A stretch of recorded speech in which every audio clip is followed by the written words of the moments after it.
Okay, so here we are, first edition of the Live with the Leader podcast, and we are with Brenda Mayette. Hello, Brenda. Hi. So, Brenda, you and I did a Live with the Leader podcast probably about 3 years into your real estate career, and it was a great podcast. We still play it today. A lot of agents still refer to it, and it was something that was a great idea back then of doing podcasts and doing these type of things, but there was a lot of work to actually take it down and download it and put on the websites and all that other stuff. So we ended up not continuing too much. We did a few episodes with some people and got away from it. But over the years now, we know that podcasts work really well. And I really wanted the opportunity to have you be our first guest for this new podcast that we're launching. So thank you so much for your time. Thanks for having me return. I'm glad technology has caught up with your vision. Yeah, I know. Tell me about it.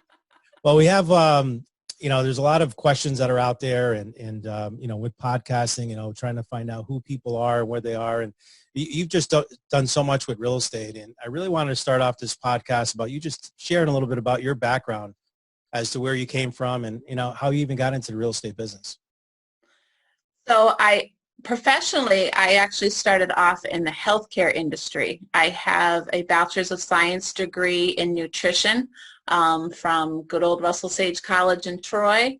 And my first professional role was that of a clinical dietitian at Ellis Hospital.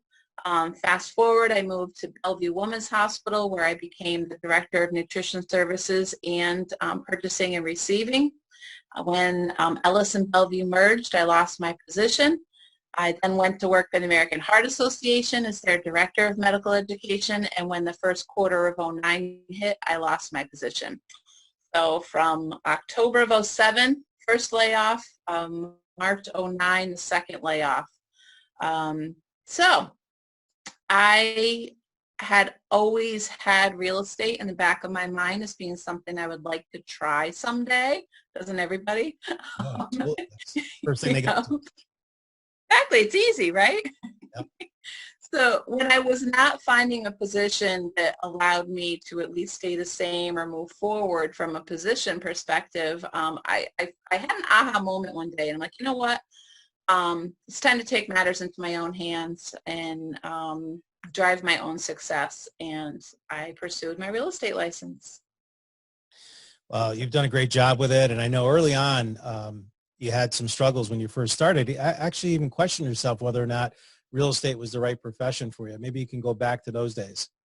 Oh, absolutely. Well, let's keep in mind that I started when we were in a recession, right? Oh, yeah. So July of 2009, people looked at me like I was crazy. Like, do you watch the news, girl? Read a newspaper?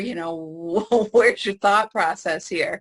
And I will tell you, and you've heard the story before, that when I told my father I wanted to do this, he had to leave the room. He was upset and not in a good way. He's now one of my biggest fans. So that's pretty cool. But it was just something that I felt like I could be good at. And I think one of the main drivers of that was the experiences that I had with other agents early on in our home pursuing experiences. Yep. Yeah. Yeah, and that's true. I hear a lot of people start that way. A lot of people I've done business with and actually sold them homes have come to me and actually became agents, and it was based on their experience. It's either a good experience or a bad experience. Or you get into that, you start to think, geez, this is all you have to do, right? It's easy, like you mentioned before, but you do if you have a good experience and you build a great relationship with the agent, you're like, geez, this is a nice career. Like, I'd love to be able to do this, right? But then you have a lot of people that watch TV, right? Watching HGTV and $1 Million Listing and all the other stuff. And I don't know, is it like that? No way. No way. And one of the early struggles that you initially asked me about was I was in that corporate world, if you will. So I was used to getting a paycheck every 2 weeks, and I was used to somebody else taking the taxes out for me, and I was used to coming in and doing my thing and running things. But if I had an off day, it was okay. And we know we're running our own business here, and I think that was one of my early struggles, was recognizing realizing that the power lies here and executing all of those things to make it happen and keep the momentum going, because that steady Eddie paycheck is not a thing in real estate until you make it a thing, right? So you make it a thing. You're right. No, it's definitely scary. And I said, a lot of times when agents get into the business, I said, this is not something you just show up to and all of a sudden you're successful. You just get your real estate license. The next thing you know, your phone's ringing off the hook.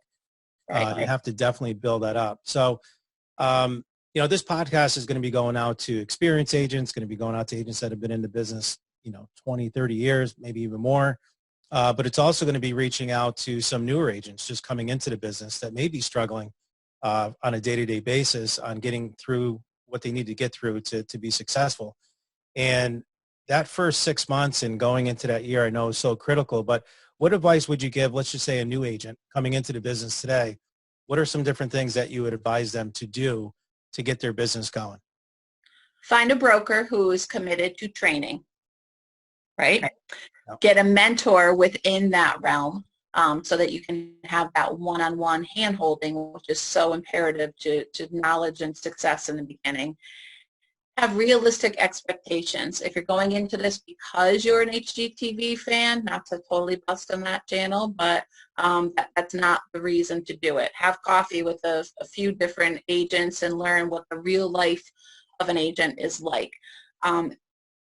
Make sure your family has realistic expectations. I remember my husband sitting across from me being like, really, this is what we're doing? I see a lot of money going out, not seeing any money coming in.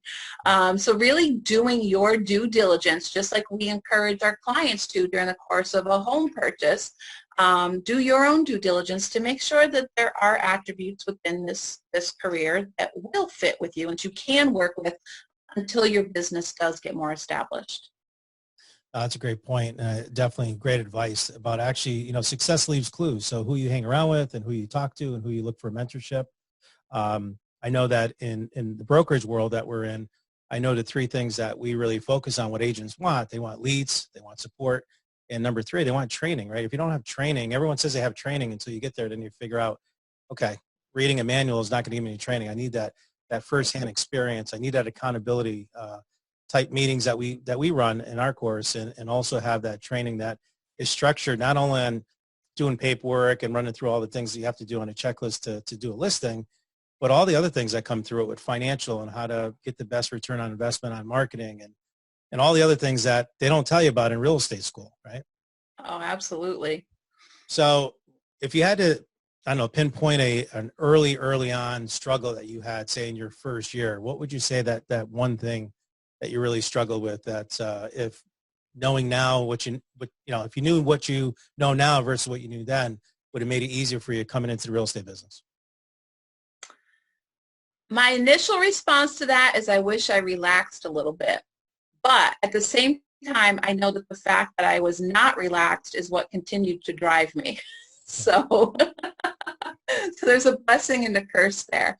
I think I was constantly looking for that manual, that how-to, that policy and procedure book.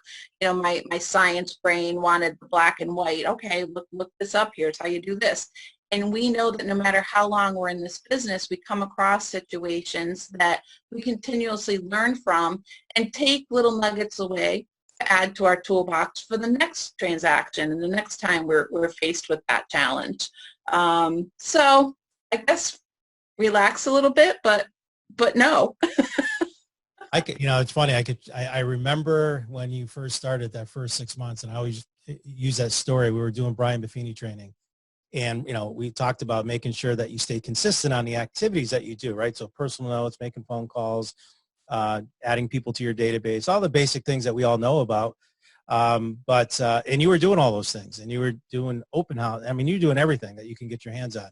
And it was probably about 3 months in where you came to me like, Willie, I'm doing this, I'm doing this, I'm doing this. Maybe this is not the right business for me. Maybe I should be looking at something different.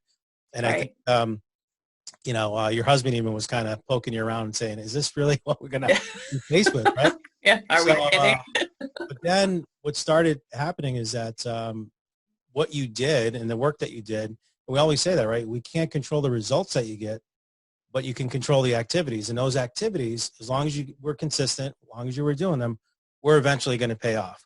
And when did you really see that, okay, I got this. This is starting to work? When would you say that turnaround was for you? Well, let's see, I got my license in July, just to give everybody a context of what I did go through. I got my license in July. I had my first closing in December, and I had my next closing in March. I think my first year I had 13 closings. And then all of a sudden, I can't say there was a moment or a month or a day, but all of a sudden I felt the momentum. I felt the results of everything I had done before coming into this. And keep in mind that coming from the professional world that I did, when your boss says to do something, you do it. So when you said do 20 Popeyes, I did 20 Popeyes. Like, those were all non-negotiables to me. So that was just the mindset I was in. This is what you do. And when I heard other people weren't doing it, I'm like, you're going to get in trouble, you know? So I think it really took me a good 3 years, as ridiculous as that sounds. It took me to process things and really figure out, hey, you're running your own business here. You're the master of your own domain. And yeah, your success lies in the mirror when you take the tools and the mentor's input and everything else available to us to incorporate that and make it happen. That's a great point. I always tell agents coming into the business, this is not something that you just all of a sudden going to be making all kinds of money in 3 to 6 months. It really is a 3-year program, right? It really does take you about 3 years. If you do the right things in those 3-year period, you're going to build your database. You're going to build that following. You're going to build those relationships up where, you know, people are watching you, right? In their first 3-6 months, your friends, your family, like, you know, is Brenda really going to do this? Or, you know, she's kind of new. I don't know if I want to list my, you know, $200,000-$300,000 house with her. Maybe we'll just see how Brenda does before, you know, reaching out to her. I had a neighbor use those exact words. Really? I've been watching you. I'm like, and that has stuck with me because she was one of my early listings, but that has stuck with me. People are watching. They may not be engaging, but a lot of people are watching. Absolutely. All right. So, you know, we talk about different struggles and different things like that. But one of the things that I know that somehow, some way, and don't really know the background story. I think you might have said it once or twice to me, but you got this name of Agent Brenda, and it's catchy, right? And every time I reach out to you, I pick up the phone. I think it even comes up on my phone now, Agent Brenda. How did you get Agent Brenda? I think it's great. I think it's a great thing that you did to brand yourself that way. But maybe you can give us a little background on how you came up with that. I wish it was a more exciting story, but we were we were looking for an email address so that my business emails were not coming into the household account. And my husband was helping me set it up, and I just kept throwing things out there. Nope, it's taken. Nope, it's taken. And I said, how about Agent Brenda? And it wasn't taken. So it all started with my email address. And then here we are. I have little kids running up to me, hey, it's Agent Brenda. And I know in company meetings, I'm Agent Brenda. It works. I like it. I think it's great. So, you know, we talked about activities. We talked about coming on early. And the same goes for experienced agents. I mean, they all know what to do. It's just that we get away from it as an experienced agent. You know, going back to when you were a new agent and we look back then, not a lot has changed. I mean, still the same type of activities, right? Reaching out to your clients, sending them personal notes, making them calls, giving them great service. I mean, there's not a new shiny object that's out there. So I guess from what have you learned now going into more of an experienced agent? Because now, I mean, you got over 10 years now under your belt. You've been in the top 5 for Miranda Real Estate Group year after year. You've been the #1 real estate agent in all of for Scotia Glenville school districts. You've actually done very well with that over the last 3 years. You've been in the top agent category for that. So from an experienced agent or anyone that's listening to it that have a few years under their belt, or they feel like, geez, all this technology that's out there and social media, and I can't do any of that. I can't do videos. I can't do social media. These agents are starting what I call to become more of the secret agent. And I know that you took a different approach with that. Maybe you could share a little bit about what you've done that you can share with experienced agents as to what has shifted you even a little bit higher over the last 4 or 5 years. Keeping in mind that my background is healthcare, my motivation for getting into healthcare was that I wanted to work with people. And I know that sounds so cliche, but in general, I like people. So I think one of the things that has always been a consistency with me are those relationships. There are tons of shiny objects that can take our time, our attention, and our money. And I don't think I have gotten sucked into those as easily as some agents allow themselves to. I've always kept my focus on working with those relationships that I already have. So I think my work within the social media realm was just an extension of my need to socialize. You know, my husband says I wake up in the morning looking for somebody to talk to. So social media became a great platform to not be a secret agent. And consistency was imperative to the success of that too. And that's what I constantly tell agents when I'm having one-on-ones with them about their business. Just be consistent and don't be discouraged by the lack of engagement, because it goes back to what we said prior. People are watching. They're just not clicking a like or adding a comment, but they are watching. Be sure of that. So what would you recommend for an agent that wants to get going? Like, a lot of them know now that they need to be doing social media. They know they want to do videos. They know that engagement is going to be a lot better. They know it's going to help their business. But what would be like a first, second, third step you would recommend for them? Honestly, just do it. Stop overthinking it. And I know that everybody says that, and maybe if I add to that mantra too, somebody will listen and follow through with it. But you are so much more critical of yourself than others are. And you know, I mean, I sat there in that meeting one day ripping myself apart with, you know, the video that I saw of myself, but nobody else saw that stuff. So just do it, and take a very simple topic and just do it. I Yep. think the first one, was it in front of a fireplace or something like that? I remember. Oh yeah, that was. And guess what? I'm like, post it, just do it. Just do it. And guess what happened? I got a listing in my neighborhood from it. Just do it. Yep, exactly. And usually I'm in kind of a punchy kind of mood. Something's happened during my day that I'm comically responding to, and that usually is the inspiration behind when I turn the video on and just go for it. And they're usually well responded to. And the other thing with social media is just be yourself. You know, that let your personality shine through, because people want to do business, of course, with people they know, they like, and they trust, right?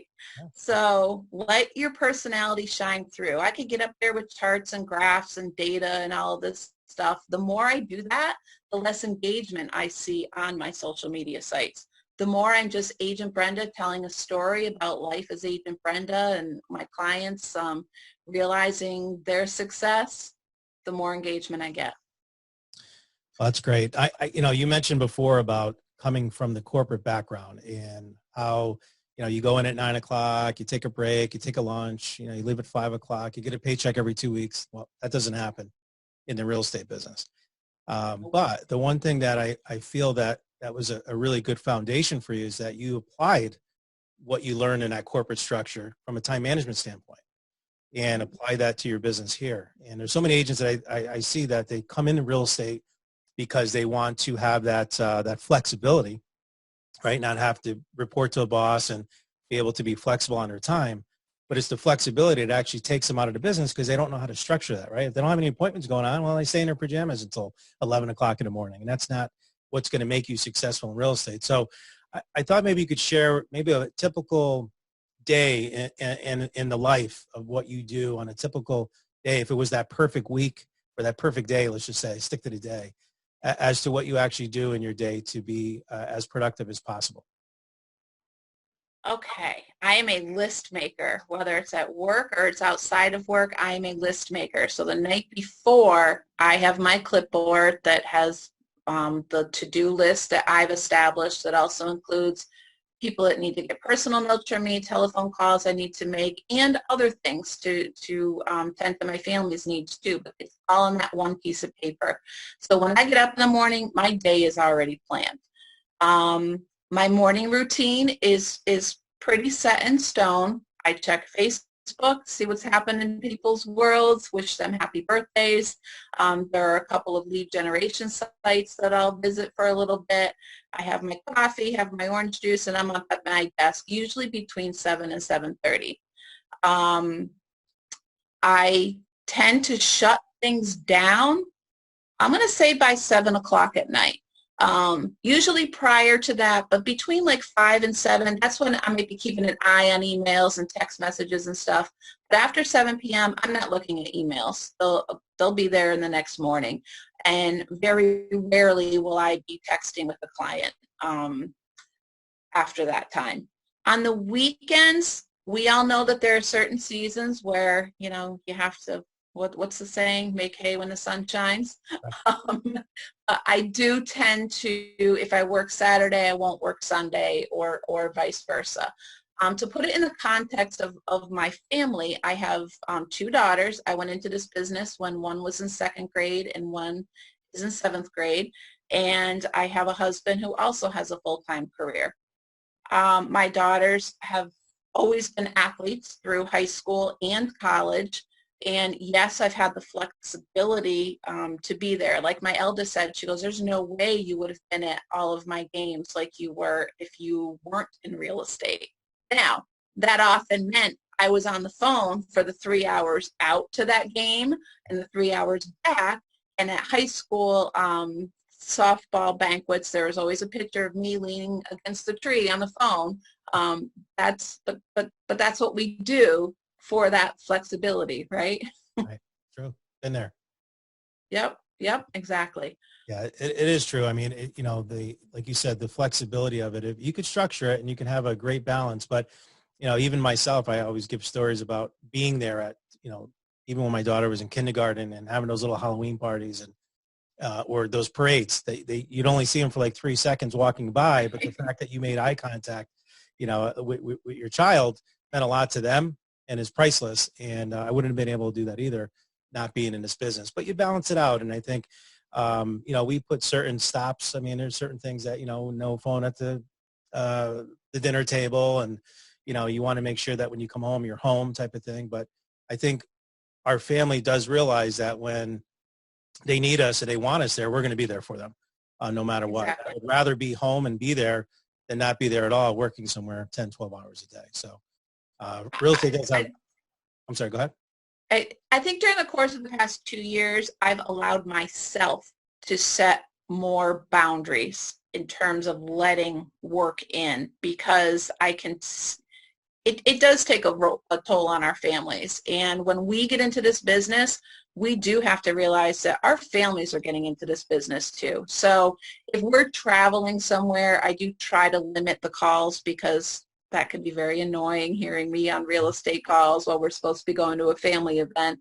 My eldest has become a great assistant in the car. She knows what emojis to use. She knows the tone that I always intend to send out. So she's been an awesome assistant, and she doesn't get car sick looking down, managing my emails and text responses. So, so that's been awesome too. That's great. So let's talk about leads, because we're really in the lead generation business, right? We do a ton of marketing. You do great marketing that you do out there. But agents coming into the business, sometimes where they lose it is that they don't really know how to generate leads, right? We talked about that. That was the big 3 things that agents needed. They needed leads, they needed support and training. What would you say, you know, I always talk about lead pillars. You got to have different lead pillars coming into your pipeline. What would be your top 3 lead pillars, starting from the best being number 1 and moving forward? The best are referrals. That's awesome. And those are the most fun too, because, you know, it's already a warm relationship. So referrals, and then repeat business, which is pretty cool. But I've been in this business long enough now that people are coming back to me to buy new homes. So that's kind of interesting to me. I didn't think I'd be here this long. Oh, they like it. Back. And what's the third? Probably sign calls and the things that are coming out of my, I'm going to call it cold marketing, but like EDDM mailers and any magazines that I have ads and article space in. My billboard's going up next week. Those sort of things.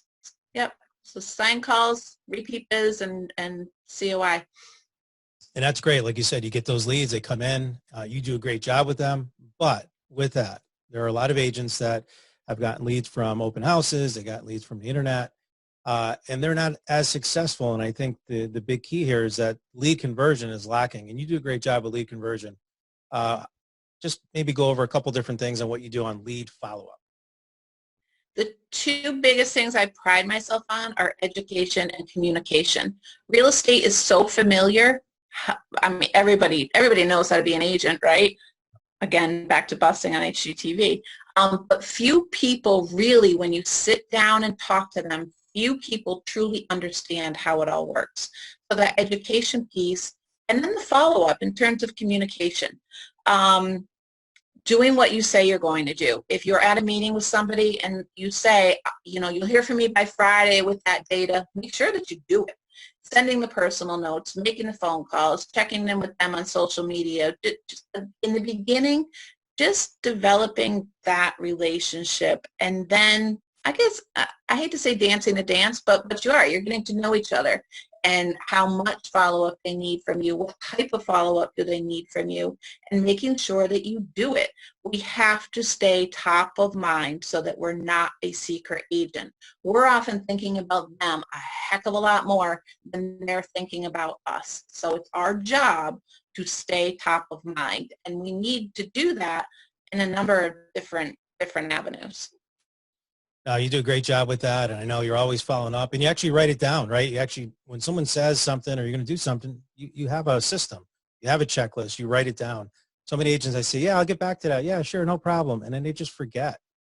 And I know as we get older too, I'm noticing like I got to write things down or I'm going to forget it. And I already have, the first thing in the morning usually leads to something you have to follow up on. So I pull out tomorrow's to-do sheet and I put it on there because I don't want to rely on this brain. Write it down, it'll get done. All right.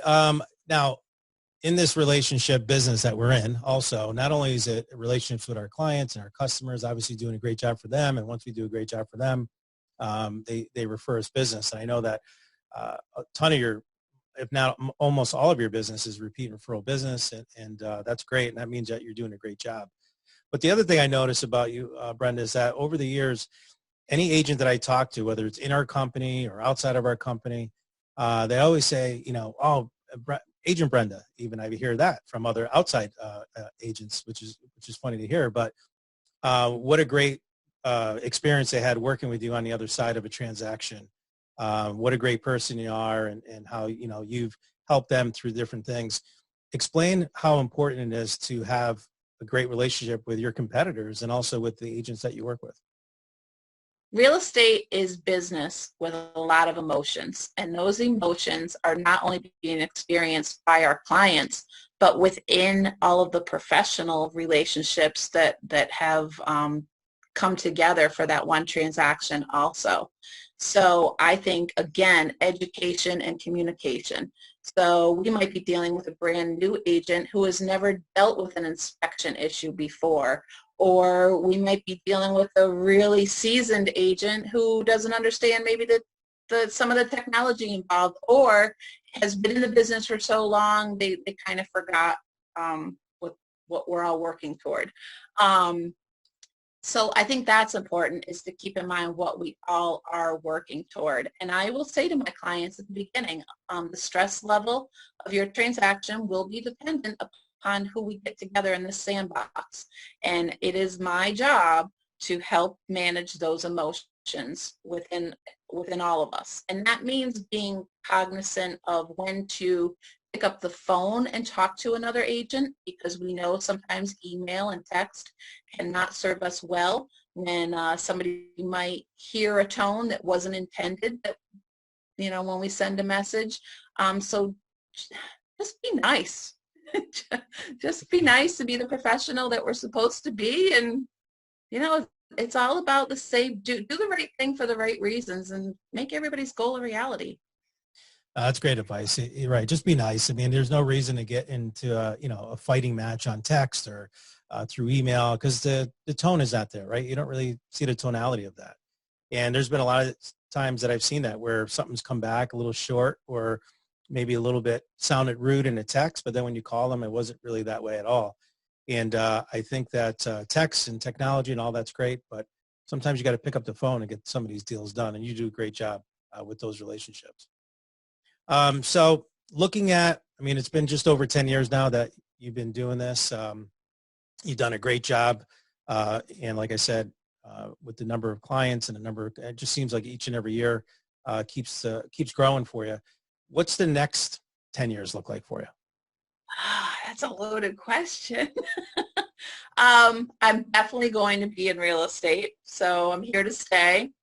What does it look like is something that I feel right now like there's all of these pieces going around in my head, and someday they're going to come together. I don't really, honestly, Willie, I don't know what I want it to look like yet.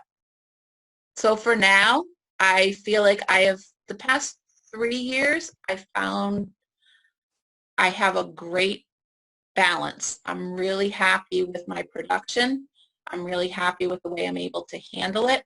But I am wired as such that if it's not broken, let's do it better. So I am always looking for that next step.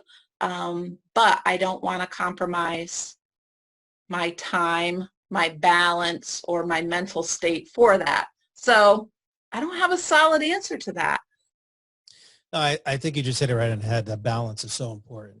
We talked about, even our theme for this year is work-life balance. And in real estate, we can have a very successful business and a very successful personal life if you plan properly, if you set up the right processes in place, have the right tools and resources. So that's something I know that you've done very well. And now you're at a point where it's fun, right? It's fun from a standpoint where you can, not get laid off. That's a good thing, right? Not being let go from a job. Absolutely.